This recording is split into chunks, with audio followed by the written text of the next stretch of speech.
Maintenant, admettant que les Africains arrivent à s'inspirer de cette culture, la culture japonaise, comment faire pour que l'Afrique ne soit plus un continent à problème et qu'elle soit enfin respectée comme on le souhaiterait? Eh bien, vous savez, on a coutume de dire que l'Amérique est riche parce que les Américains sont riches. Mais on a aussi coutume de dire que l'Afrique est riche, mais que les Africains sont pauvres et même très pauvres. Alors, pourquoi une telle contradiction concernant l'Afrique?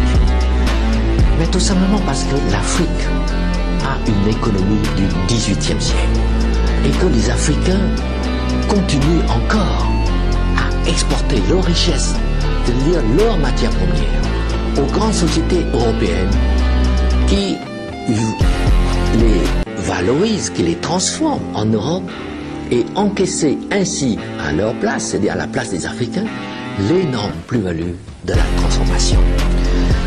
On peut dès lors dire que l'Afrique a certes acquis l'indépendance politique, mais pas son indépendance économique.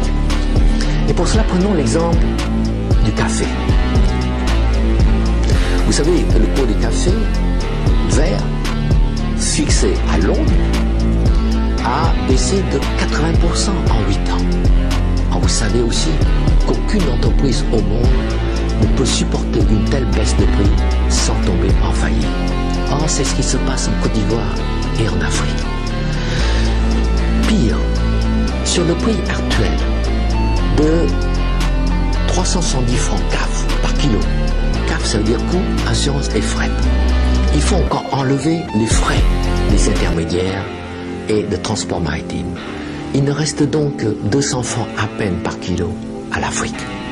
Et ce même café africain, transformé ensuite par les grandes sociétés en Europe, en café solide, se vend ensuite à plus de 20 000 francs le kilo à travers le monde. Voilà la contradiction. Et je dirais même l'injustice, elle est là.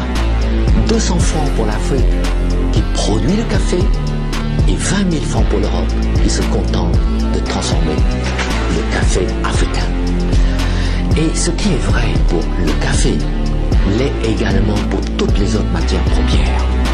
Et tant que l'Afrique n'a pas compris cela, eh bien les Africains resteront pauvres, pour ne pas dire misérables.